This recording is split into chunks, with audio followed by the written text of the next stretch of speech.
তুমি যখন ট্রেডে ঢোকো তখন কি সত্যিই তুমি নিজের মাথা দিয়ে সিদ্ধান্ত নাও, নাকি আবেগ তোমার হাত ধরে চার্টের ভেতরে ঢুকে পড়ে? বেশিরভাগ ট্রেডার এটা বুঝতেই পারে না যে সে আসলে চার্ট দেখে ট্রেড করছে না, সে ট্রেড করছে নিজের রাগ, নিজের ভয় আর নিজের লোভের ওপর ভর করে।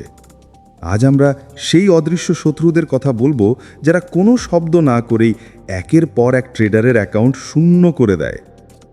ধরো তুমি একটা ট্রেড নিলে, সব ঠিক ছিল, সেট আপ ঠিক, এন্ট্রি ঠিক, কিন্তু মার্কেট হঠাৎই উল্টো দিকে গেল, ছোট একটা লস। এখানেই শুরু হয় রাগ। তোমার মনে হলো মার্কেট আমাকে অপমান করলো, এখনই হিসাব বুঝিয়ে দিতে হবে। এই রাগটা ধীরে ধীরে তোমার চিন্তাশক্তি কেড়ে নেয়। তুমি আর সেট আপ দেখো না, রিস্ক ম্যানেজমেন্ট দেখো না, শুধু একটাই চিন্তা, আগের লসটা এখনই তুলে আনতে হবে। তুমি আবার ট্রেড নাও, তারপর আবার নাও, একটার পর একটা। এটাকেই বলে রিভেঞ্জ ট্রেডিং। যে লসটা প্রথমে ছোট ছিল, রাগের আগুনে পুড়ে সেটা বিশাল হয়ে যায়। শেষে যখন তুমি থামো তখন দেখো অ্যাকাউন্ট অর্ধেক হয়ে গেছে।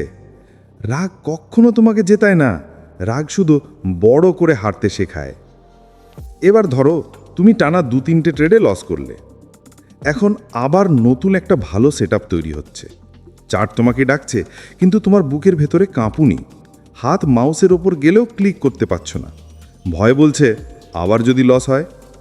তুমি ট্রেড নিলে না, তারপর কয়েক মিনিট পর দেখো মার্কেট ঠিক তোমার প্রেডিকশনের দিকেই উড়ে চলে গেছে।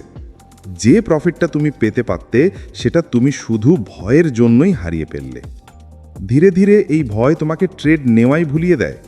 তুমি শুধু নিশ্চুপ হয়ে বসে থাকো, চার্ট দেখো, কিন্তু ক্লিক করো না।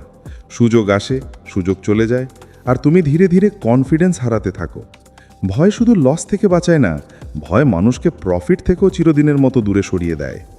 এখন আসি সবচেয়ে ধ্বংসাত্মক ইমোশনের কথায়, লোভ। ধরো আজ তোমার দিনটা ভালো যাচ্ছে, একের পর এক প্রফিট। প্ল্যান ছিল নির্দিষ্ট টার্গেট নিয়ে ট্রেড বন্ধ করবে, কিন্তু যখন প্রফিট বাড়তে থাকে তখন মনের ভেতর একটা কণ্ঠস্বর বলে ওকে, আজ আরও হবে, আজ তো ভাগ্য আমার পাশেই। তুমি টার্গেট ভেঙে এগিয়ে যাও, স্টপ লস সরাও, প্রফিট বুক করতে মন চায় না। মার্কেট একটু উল্টো গেলে তুমি ভাবো ফিরে আসবে, আবার একটু উল্টো গেলে তবুও বেরোও না। লোভ তোমাকে প্রথমে সাহসী বানায়, তারপর অন্ধ বানায়। শেষে যেটা ছিল সুন্দর প্রফিট, সেটাই ধীরে ধীরে বড় লসে রূপ নেয়।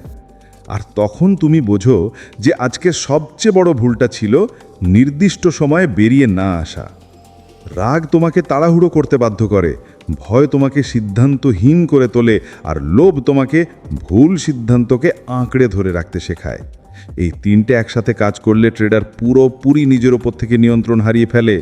তখন আর ট্রেডিং থাকে না, তখন সেটা আস্তে আস্তে জুয়ার মতো হয়ে যায়। আর জুয়ায় শেষ পর্যন্ত সব হারায় শুধু খেলোয়াড়ই। অনেকে ভাবে সমস্যা তার স্ট্র্যাটেজিতে। সে নতুন নতুন ইন্ডিকেটর বসায়, নতুন টাইম ফ্রেম ধরে, নতুন সেটআপ খোঁজে। কিন্তু বেশিরভাগ সময় সমস্যা স্ট্র্যাটেজিতে না, সমস্যা মানুষের মাথার ভেতরে। একই সেটআপ, একই চার্ট, একই মার্কেট, একজন ট্রেডার সেখানে প্রফিট করছে, আর একজন ট্রেডার সেখানে লস খাচ্ছে। পার্থক্য চার্টে না, পার্থক্য ট্রেডারের মানসিক অবস্থায়।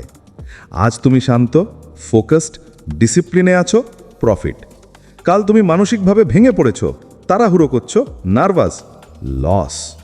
একটা কঠিন সত্য মানতে হবে যে ট্রেডিংয়ে সবচেয়ে কঠিন জিনিস চার্ট পড়া নয়, সবচেয়ে কঠিন জিনিস নিজের মনকে নিয়ন্ত্রণ করা। যে নিজের রাগকে থামাতে পারে, যে নিজের ভয়কে বুঝতে পারে, আর যে নিজের লোভকে বিধে রাখতে পারে, সেই ধীরে ধীরে একজন পরিপক্ক ট্রেডারে পরিণত হয়। আর যে নিজের ইমোশনের দাস হয়ে থাকে, সে যত বড় স্ট্র্যাটেজিই বানাক না কেন, সে বারবার অ্যাকাউন্ট উড়িয়েই দেবে। প্রতিটা ট্রেড আলাদা। এই কথাটা শুধু শোনার জন্য না, মানার জন্য। আগের ট্রেডে লস হয়েছে মানে এই না যে পরের ট্রেডও লস হবেই। আবার আগের ট্রেডে প্রফিট হয়েছে মানে এই না যে পরের ট্রেডেও প্রফিট হবেই।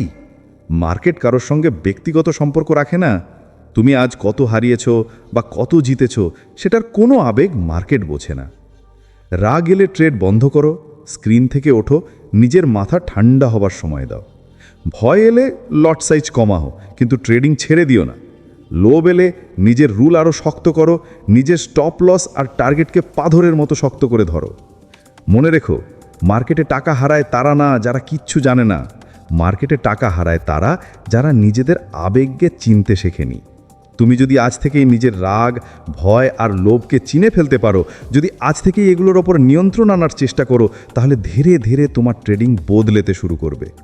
একদিন দেখবে যে ইমোশন একসময় তোমার অ্যাকাউন্ট উড়িয়ে দিত, সেই ইমোশনকেই তুমি ব্যবহার করতে শিখে গেছো নিজের সবচেয়ে বড় শক্তি হিসাবে।